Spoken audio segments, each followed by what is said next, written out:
chimed in on the Nolan Wells of it all yet because I'm still synthesizing the information.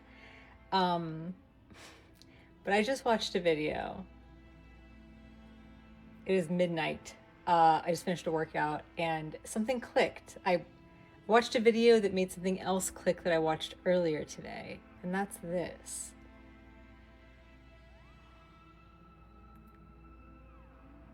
The kid calls for a tow. The woman, Vicky, calls the captain to do the tow.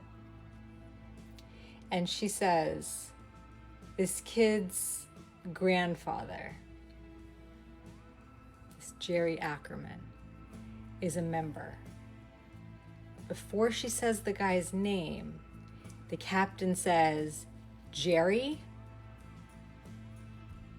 I just got off the phone with him. I literally just got off the phone with him. And he said that they don't need a tow, that they're fine. So, hold on. The grandson is calling for the tow simultaneous to the grandfather calling the captain of the towboat saying they don't need a tow before the captain gets a call from Vicky. When did the kid call the grandfather?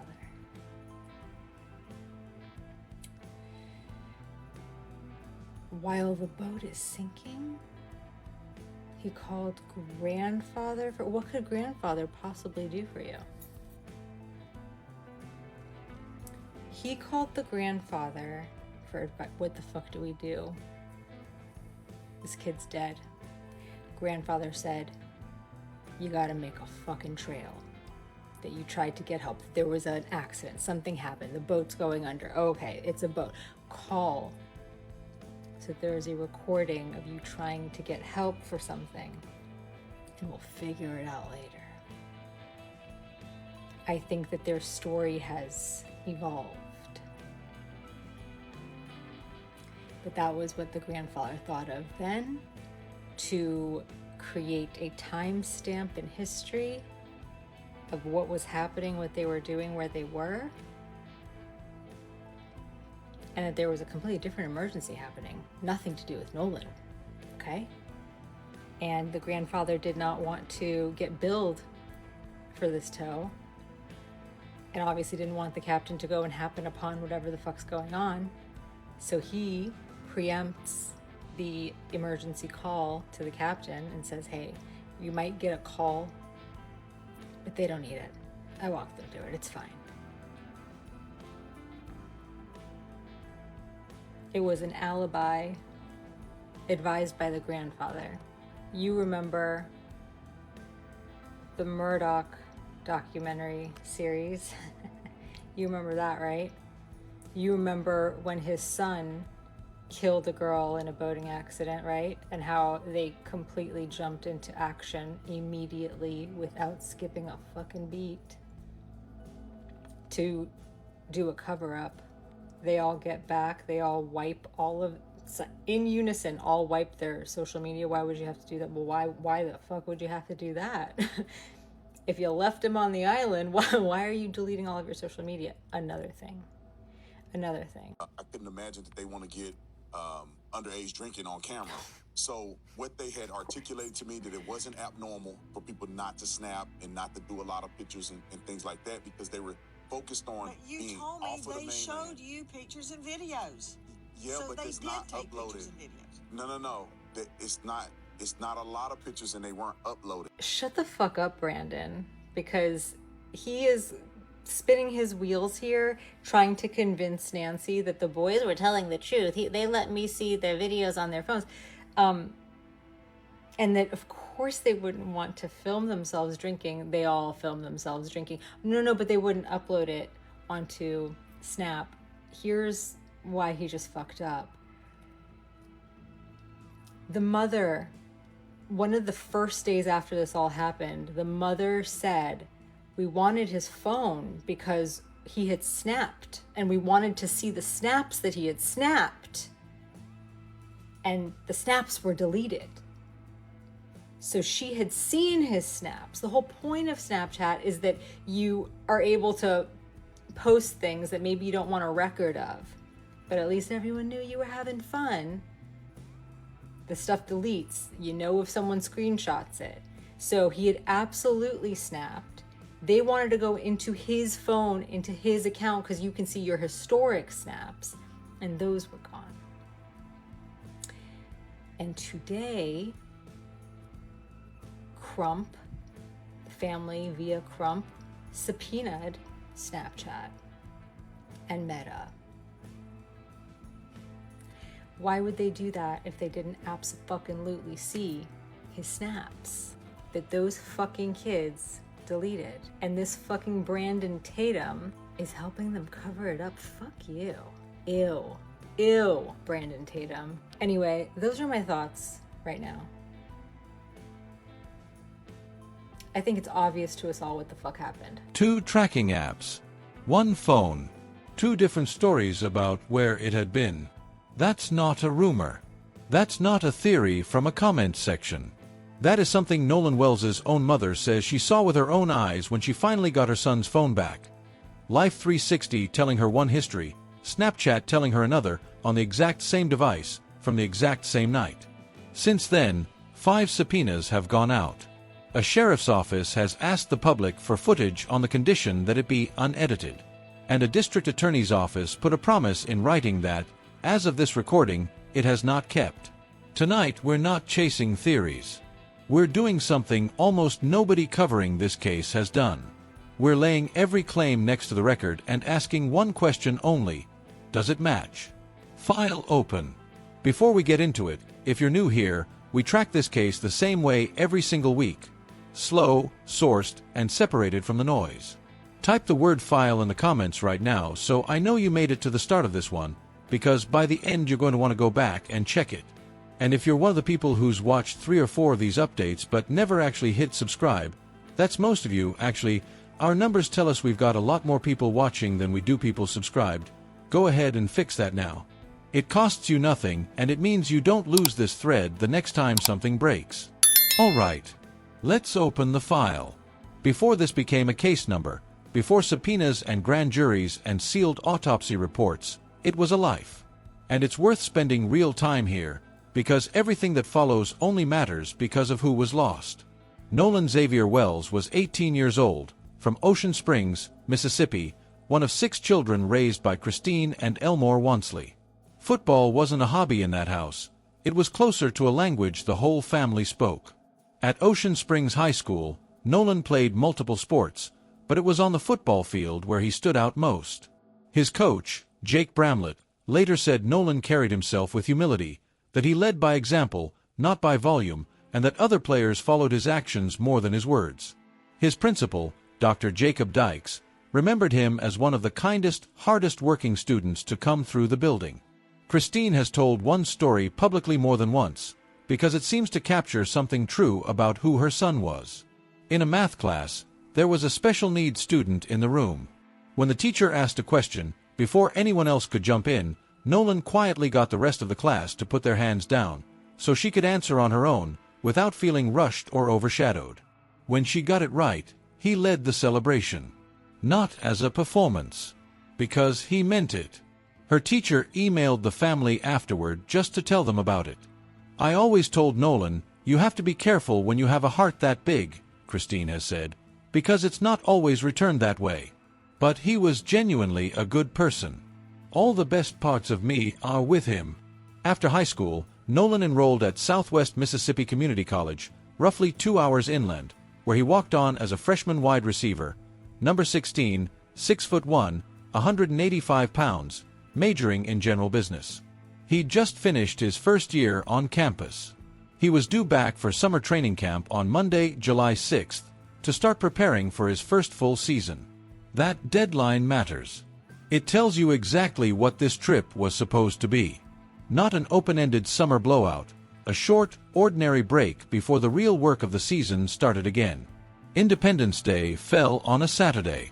Nolan spent it the way the same circle of friends had spent it before, more than once, without incident. A boat trip out to Horn Island, a federally protected barrier island roughly 10 miles off the Mississippi coast. No development, no roads, no year-round law enforcement presence. Reachable only by private or charter boat. On a summer holiday weekend, it's known to be crowded. Some witness accounts describe hundreds of young people scattered along that stretch of beach that day. Nothing about the setting, on its face, was unusual. That's the boy at the center of everything we're about to walk through. Keep him in mind. Because it's easy, in a case this complicated, to lose the person underneath the paperwork. Let's build the day itself first, only the parts that are documented, not remembered. According to GPS records later obtained from the Mississippi Department of Marine Resources, the boat carrying Nolan's group left its dock at approximately 9:56 a.m. It arrived at Horn Island at 11:14 a.m. Nothing about either timestamp raises a question. It's an ordinary holiday morning departure to an island that group had visited before. The last confirmed sighting of Nolan alive places him on Horn Island around 3 p.m. that afternoon. At around that same hour, according to dispatch audio later obtained through a public records request, someone aboard the group's boat placed a call for towing assistance. This is one of the very few pieces of evidence in this entire case that exists independently of anyone's memory. The boat's bilge pump, the mechanical system that keeps water from accumulating inside the hull, had failed. The vessel was taking on water. This detail matters, and it's worth being precise about why. For nearly 2 weeks, the explanation for why the group left the island rested almost entirely on one public source. A statement from Jackson County Chancery Court Judge Ashley Cole, whose son Warren had been on the boat that day. She said the group left around 4:30 because of mechanical failure, that her son last saw Nolan around 3 o'clock, and that Nolan made his own decision to stay behind, planning to catch a ride back with a different group of friends he'd met on the island. When that statement first posted, none of it could be independently verified. It deserved to be treated exactly that way, not dismissed, and not treated as settled fact either. Some of it now has real corroboration. The dispatch audio, recorded in real time, hours before anyone knew Nolan would go missing, confirms the mechanical failure genuinely happened. Nobody invents a boat emergency in advance of a disappearance that hasn't occurred yet. That specific part of the account holds up. The GPS data tells a closely aligned story. According to the records, the boat left Horn Island at 4:31 p.m., nearly matching Judge Cole's account, almost to the minute. It arrived back at the original departure dock at approximately 5:44 p.m. But GPS logs obtained by CBS News don't stop there. The boat doesn't simply go home. It moves into Fort Bayou at 5:52, back to the dock at 6:06, then to the Fort Bayou boat launch at 7:19. After that, it's trailered, moved overland, to a Belvedere residence belonging to the boat's owners. That's 4 separate stops across nearly 3 hours before the boat is even put away for the night. As of this recording, nobody connected to that vessel has publicly walked through what happened at any of those stops. Here's what's confirmed: a genuine, documented mechanical failure on the water. A departure from the island without Nolan at approximately 4:31 p.m. 4 subsequent stops over the following 3 hours. Movement that is on the record but unexplained. Here's what's not confirmed: why Nolan wasn't aboard when the boat left. What actually happened during the roughly 90 minutes between the 3 p.m. distress call and the 4:31 p.m. departure? A window nobody on any side of this case has publicly walked through in detail. And what happened during those 4 stops on the mainland before the boat reached its final resting place that night? Drop the word gap in the comments if that's the part of this timeline you keep circling back to. We're going to. When the boat finally returned to the dock and Nolan wasn't on it, nobody called Christine right away. Not, by every account available, because anyone was hiding anything, but because this group had made this trip before, and an evening without word from an 18-year-old on a holiday weekend wasn't yet, in anyone's mind, a crisis. That changed just after 11 o'clock that night, when Christine's phone rang. According to her own account, it wasn't Nolan. It was one of his friends, Warren. She said publicly more than once that this was the moment something inside her shifted, that a friend calling her directly, at that hour, under ordinary circumstances, simply doesn't happen. This is where the case stops being a timeline and starts being a set of claims that need to be checked against each other. Christine has said publicly that she and her sister tracked Nolan's phone themselves, using a family location sharing app, before law enforcement located it, and that when they compared what two different tracking services showed for the exact same device, the two didn't agree. Life 360 showed one location history. Snapchat's own location data showed something different. Think about what that actually means for a second. This isn't one witness's memory against another's. This is data logged automatically on a timestamp by two separate companies, describing the same physical object on the same night. And according to the family, those two logs don't tell the same story. That discrepancy is a large part of why, in the week since, the family's legal team, led by attorney Gary Bufkin, filed subpoenas in Mississippi Chancery Court. 5 of them aimed at Snapchat, Meta, WhatsApp, TikTok, and Life 360. Here's the detail almost no one covering this story slows down for. These are not broad phishing expeditions. According to the filings, the subpoenas specifically request IP addresses, login histories, password reset records, two-factor authentication activity, and access timestamps for every login point on Nolan's accounts. That's a very specific kind of request.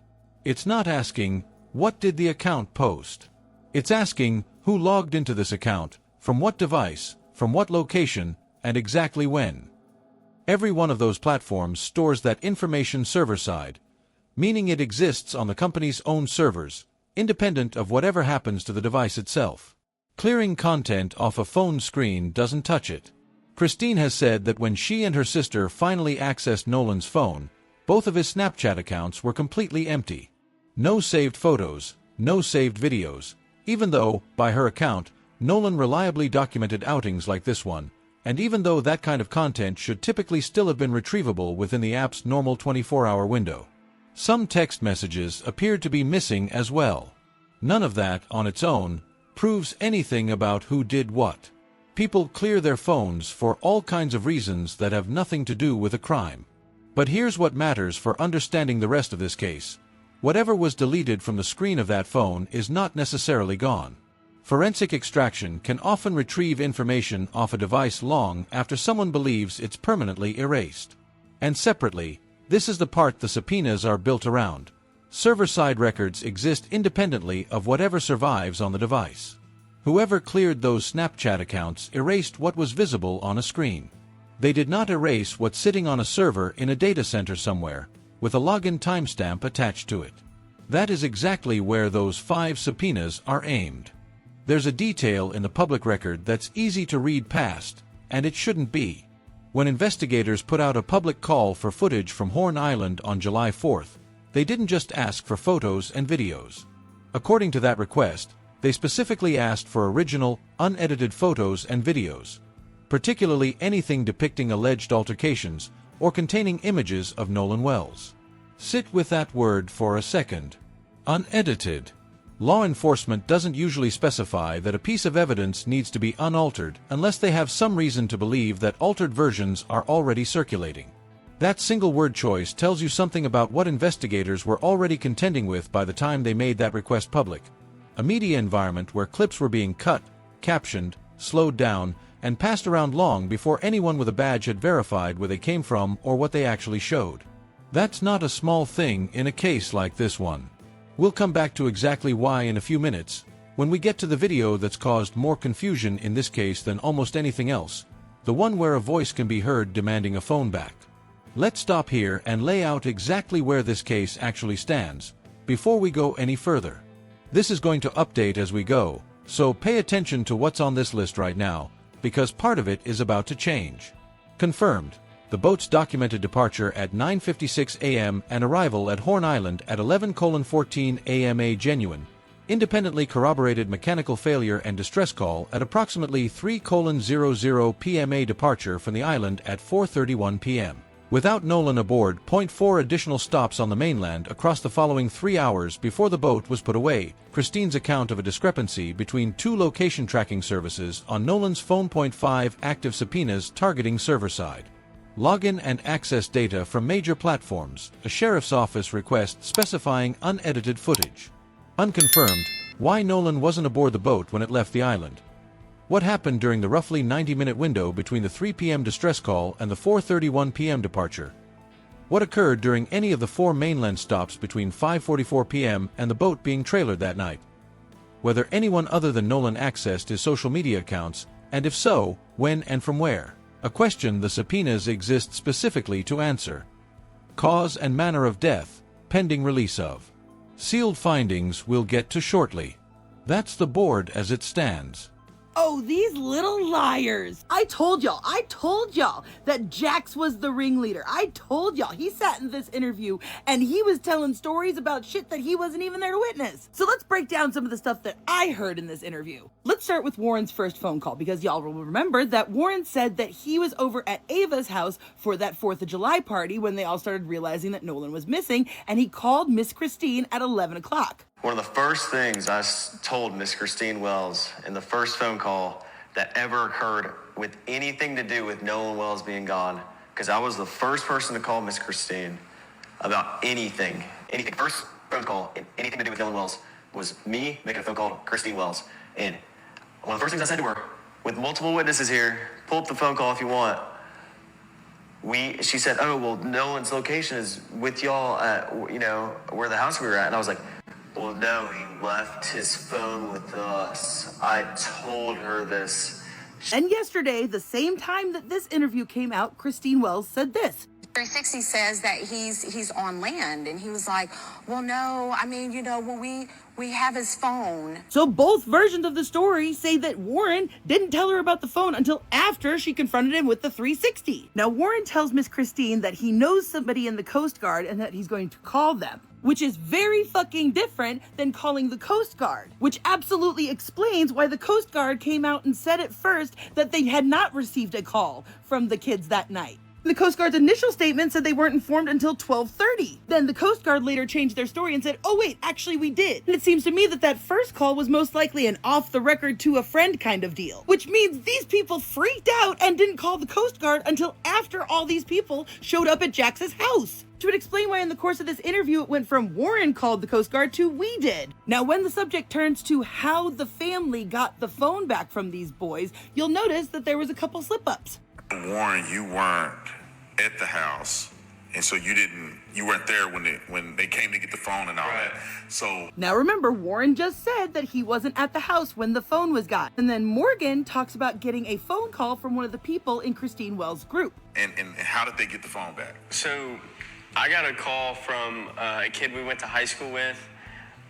He called me just asking me questions. He saw people posting on Snapchat, like the picture that was circulating.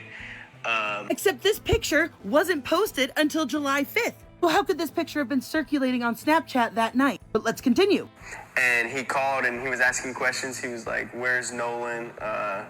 When's the last time y'all seen him? And then he was like, so where are y'all at?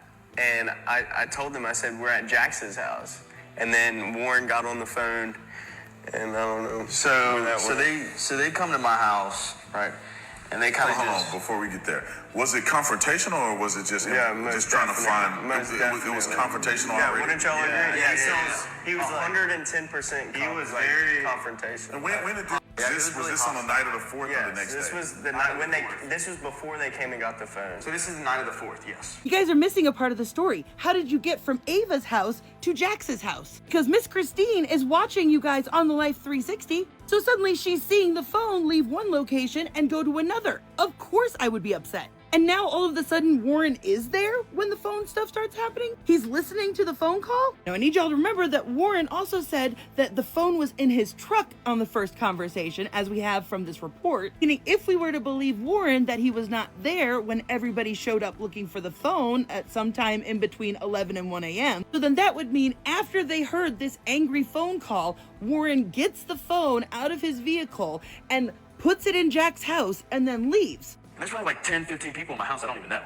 And they're all up in our faces, going crazy, asking where Nolan is, and we don't know. And finally they get into Wyatt's face, and they're like, "Where's your boat?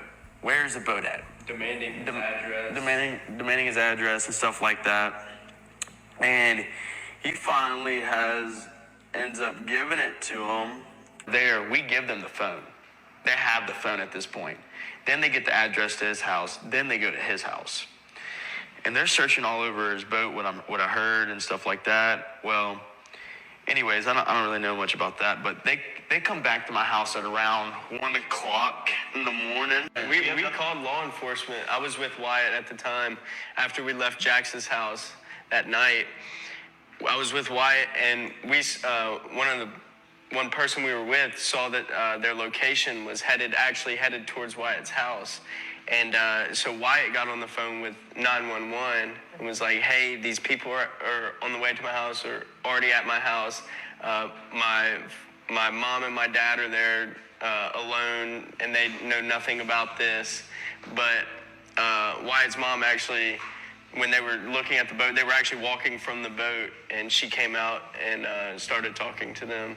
Okay, so let me get this straight.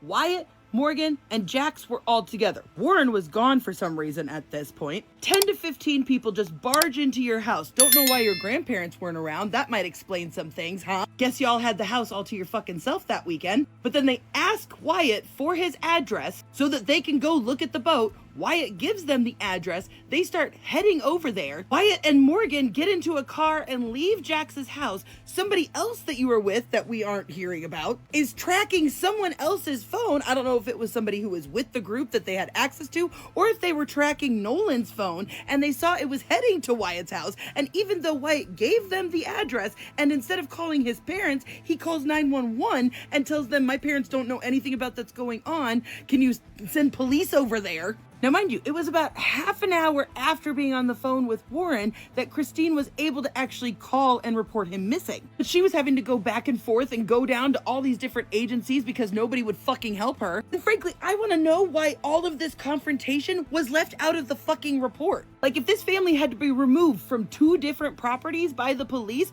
why is there no record of that? And in fact, it wasn't until after these confrontations that MDMR and Ocean Springs Police apparently had their little conversations about who was going to be taking over the case. Because remember, the Jackson County Sheriff Lieutenant told them that deputies had spoken with several friends that had traveled to the island on the vessel with Nolan, and that when they were left, he was in the company of an unknown female. So now, even though Warren had supposedly called the Coast Guard, all these family members are telling the police that the kid is missing. These are the people that last saw them. They're all like, "We last saw him on the island." Still, the deputies said that they did not have reason to believe that there was any water-related exigencies or emergencies. Don't worry, y'all. I've got a lot fucking more to say about this stuff, so come back for part 2. I'm gonna be immediately recording it because Warren fucked up pretty badly in this interview, and I'll show you why. Now let's get into what these friends have actually said, on the record, in their own words, because that's where this case gets genuinely difficult to follow, and where most coverage online has been sloppy in a way that matters. Quick pause, because I want to make sure this actually reaches the people who need it. Right now on this channel, we've got a lot more people watching these updates than we have people actually subscribed to catch the next one, and this case is nowhere near finished. There's a sealed autopsy, a grand jury timeline, and a federal letter with a deadline attached, all coming up in the second half of this video. If you don't want to stumble onto the next update by accident, go ahead and subscribe now, because I'm not going to ask again for a while. Alright, back to it. This is the part of the video we've built the most carefully, because it's the part where it's easiest to get unfair.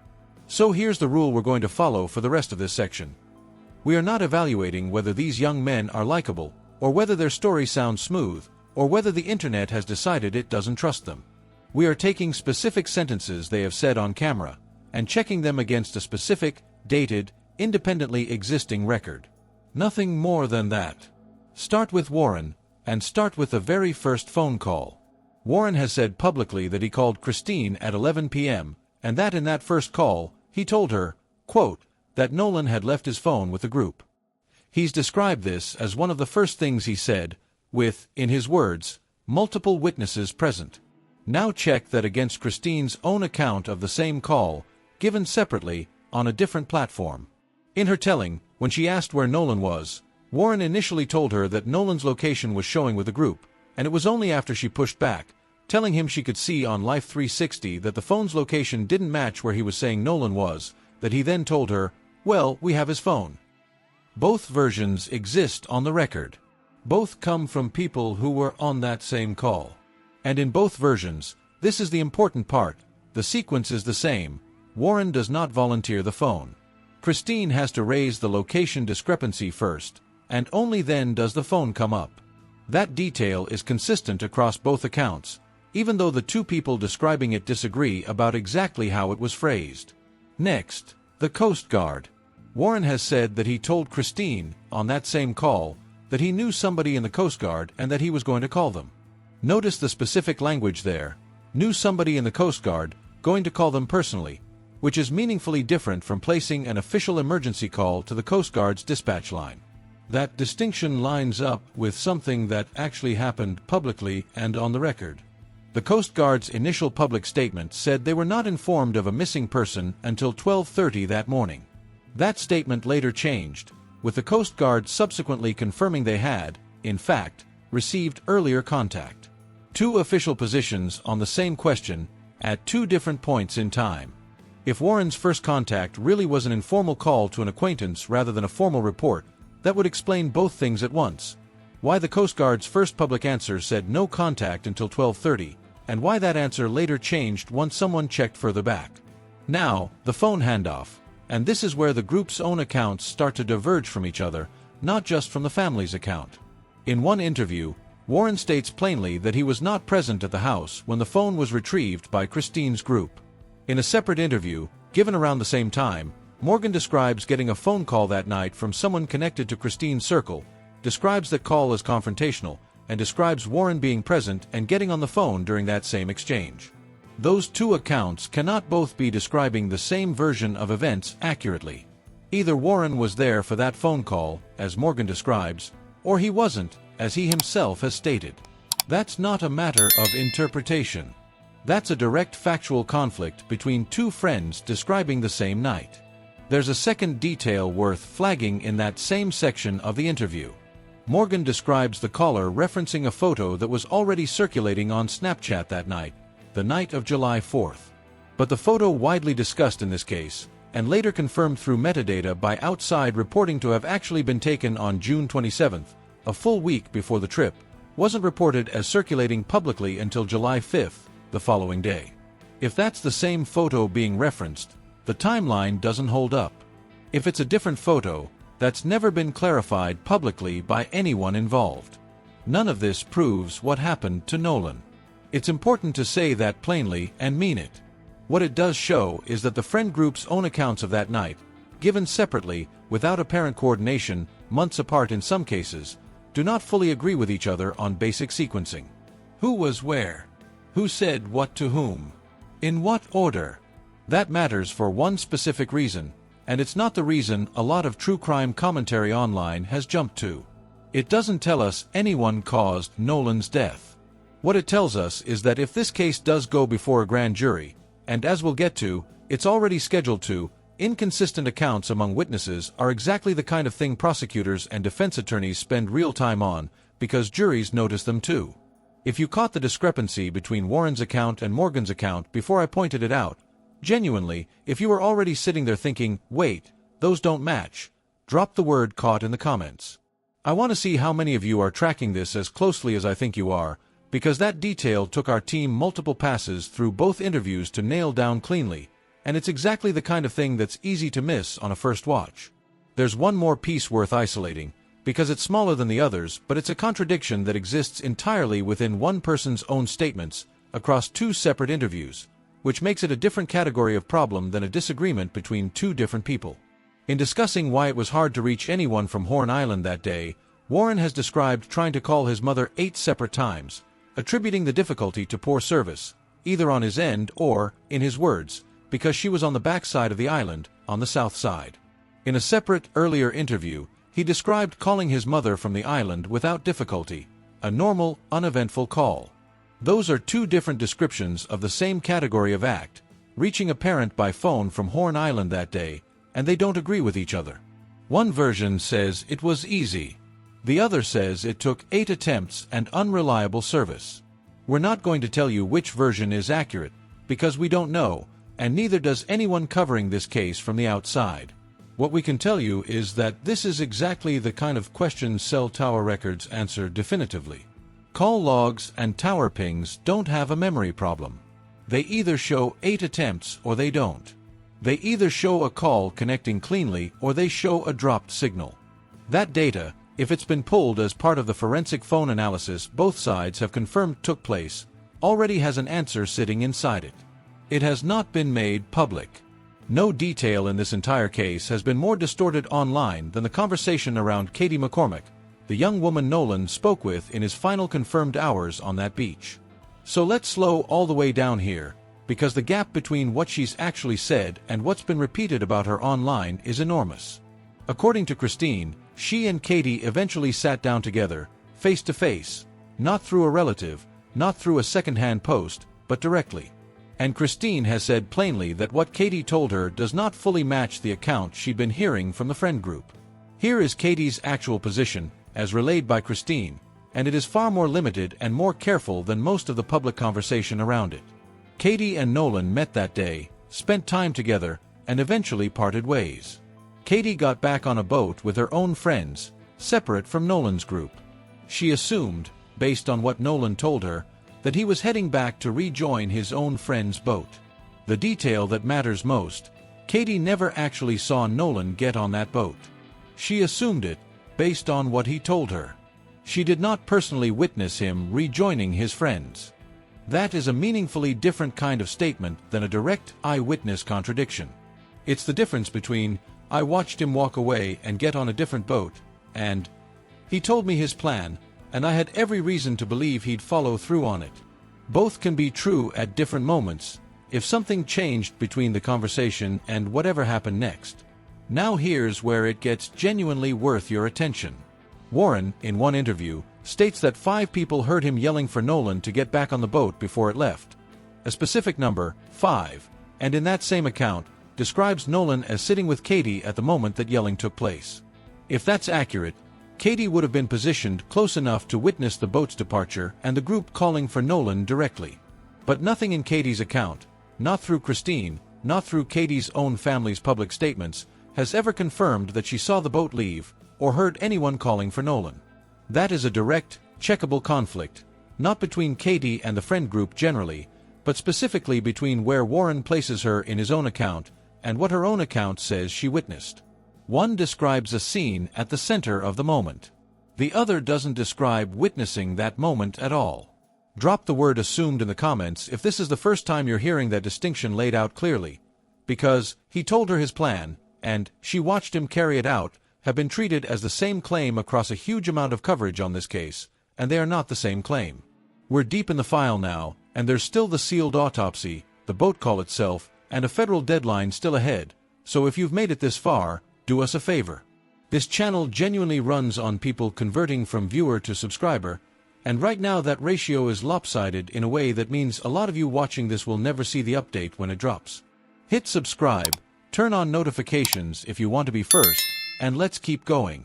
We have to spend time here, because this single piece of evidence shaped public opinion on this case more than almost anything else, and it's also the clearest example in the entire story of how quickly an unverified claim can outrun its own correction.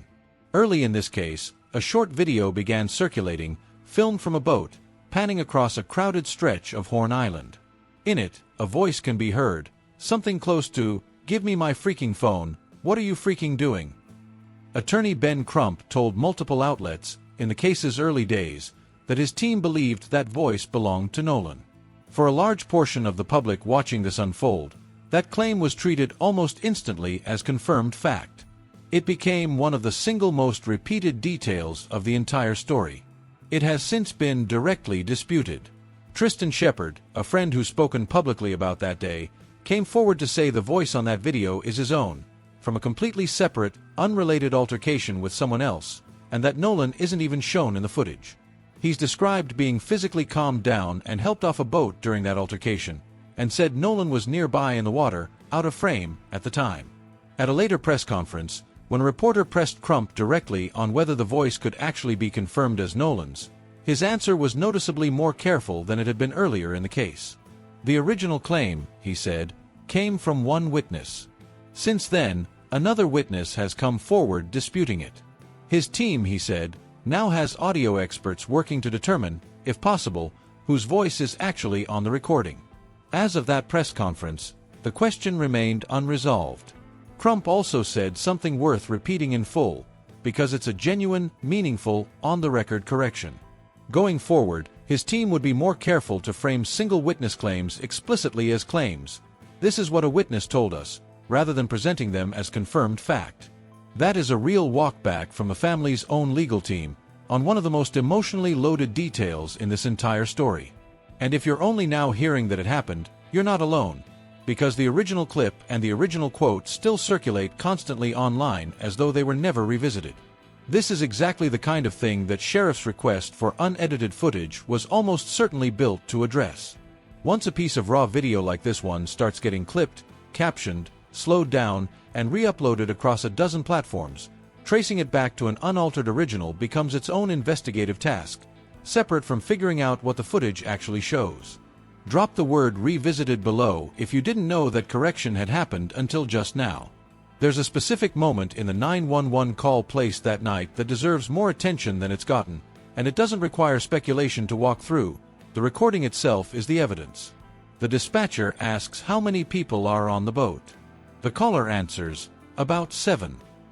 Think about what that word is actually doing. This is a small vessel. Every person on it is visible from one end to the other without turning your head. In that setting, about 7 is a strange way to answer a head count question. You either know the exact number, because you can see everyone in front of you, or you're not giving a precise answer for some other reason. The dispatcher, notably, does ask again. And according to the available recording, the response shifts on the second pass. Additional detail about no children being aboard, nobody over 21. The dispatcher has to repeat the question because the first answer didn't fully resolve it. We want to be careful here, because this is exactly the kind of moment that gets overread online. About 7 doesn't prove anyone was hiding anything. People give imprecise answers under stress all the time. What it does establish is that the head count on that call was not clean on the first attempt. That's on the recording, it's checkable, and it's a fair thing to note as part of a complete timeline. What it means, if anything, isn't something we're in a position to tell you, and neither is anyone else covering this from the outside. Let's check back in with the board, because a few things have moved since the first time we did this. Confirmed, everything from the first ledger still stands: the documented GPS timeline, the corroborated mechanical failure, the phone tracking discrepancy Christine has described, the 5 active subpoenas, the sheriff's request for unedited footage, direct on-the-record sequencing conflict between Warren's and Morgan's accounts of who was present for the phone handoff, and internal contradiction within Warren's own separate statements about cell service on Horn Island, a direct conflict between where Warren's account places Katie during the boat's departure and what Katie's own account describes her witnessing, a formal, on-the-record correction from Ben Crump regarding the viral video, distinguishing it from confirmed fact going forward, documented ambiguity in the head count portion of the original 911 call. Unconfirmed, what caused the discrepancies between Warren's, Morgan's, and Katie's separate accounts, whether that reflects genuine memory differences under a traumatic and chaotic night, or something else. Whose voice is actually captured in the viral video, pending the audio analysis Crump's team has said is underway. What the reason was for the about 7 answer on the 911 call. What happened during any of the 4 mainland boat stops. 2 items are about to move off the unconfirmed column, though, because there's real, documented movement on the forensic and legal side of this case, and that's where we're headed next. Before we get into the autopsy and the grand jury timeline, genuinely the most important part of this update, type the word ledger in the comments. Not because we're asking randomly.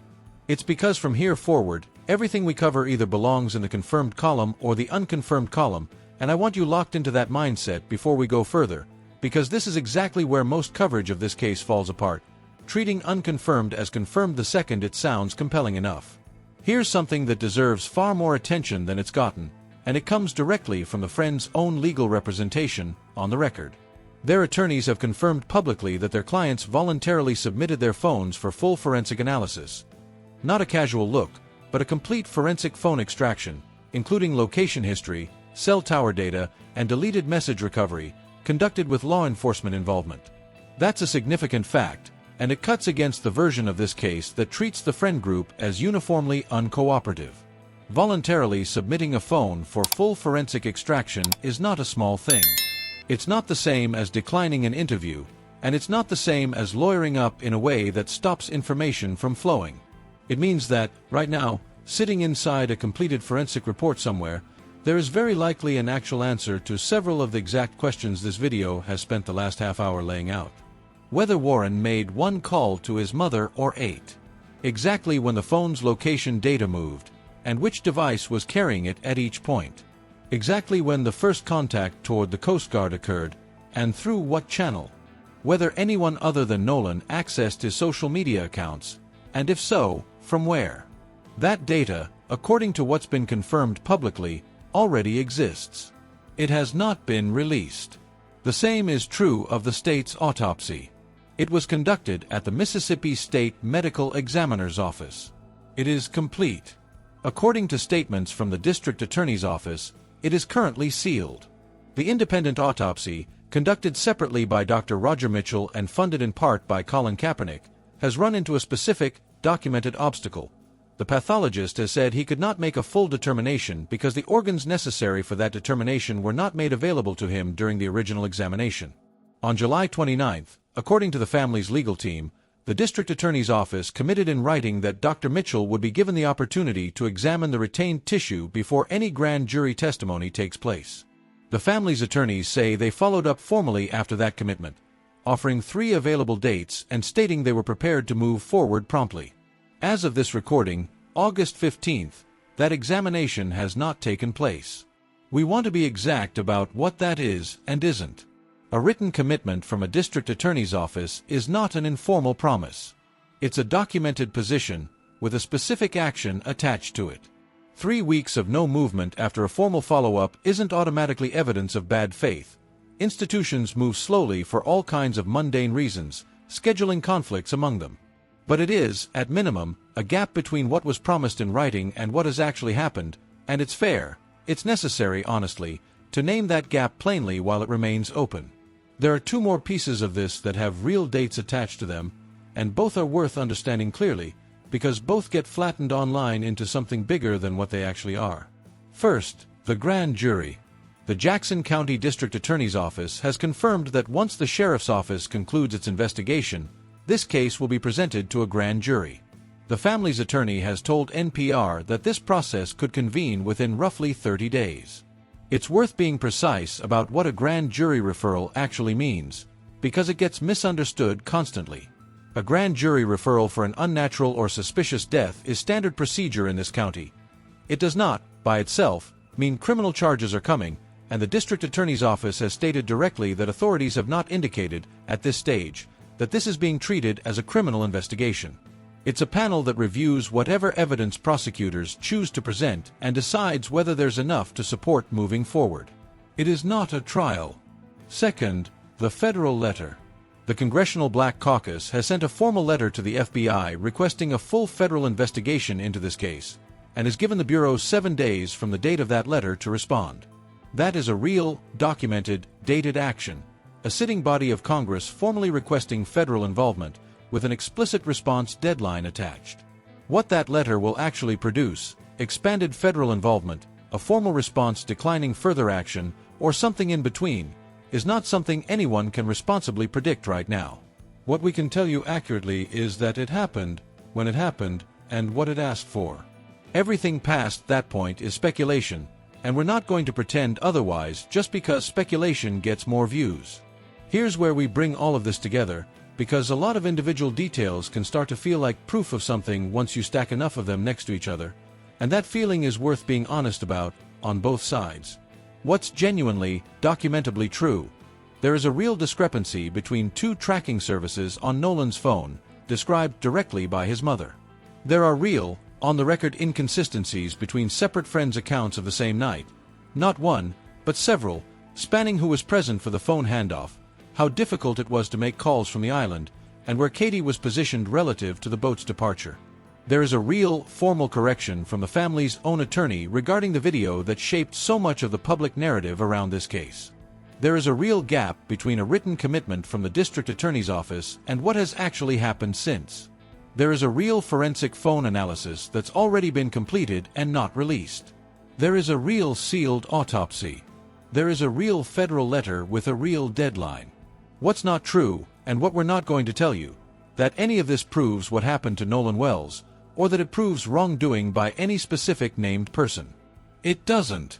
Inconsistent witness accounts are common in chaotic, traumatic situations even when nothing sinister occurred. Memory under stress is genuinely unreliable, for everyone, regardless of what they may or may not be hiding. A sealed autopsy and a slow-moving forensic release are, just as often, the ordinary pace of an overloaded system as they are evidence of something being concealed.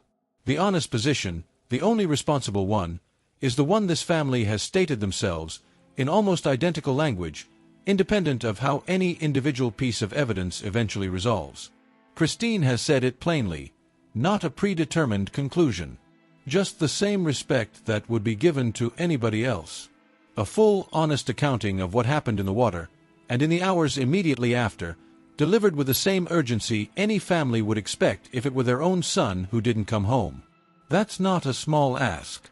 And it's also not a settled case. Both of those things are true tonight, and they'll likely still be true the next time we open this file.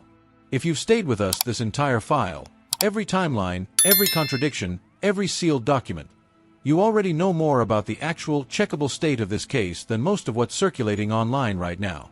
Type the word tracked in the comments if you're planning to be here for the next update, because between the sealed autopsy, the grand jury window, and that federal deadline, there's a real chance the next thing we cover in this case is the biggest development yet. And genuinely, our numbers show a lot more people watching these updates than subscribing to catch them. If tonight's the night you finally fix that, hit the button before you go. It's how you make sure you're not finding out about the next break secondhand. 2 tracking apps. 1 phone. 2 different stories about where it had been. That's still where this case lives, in the gap between what's been said publicly and what the records, once they're finally released, will actually show. The subpoenas are active. The autopsy is sealed. The grand jury window is open. And somewhere in a completed forensic file, most of the questions we spent the last half hour walking through already have an answer. We don't have that file. Not yet. When we do, we'll bring it to you the same way we brought you everything tonight. Sourced, dated, and separated clearly from everything we don't actually know. Nolan Wells was 18 years old. His family is still waiting for that file to open. So are we. This is True Crime Ryan. File open. We'll see you at the next one.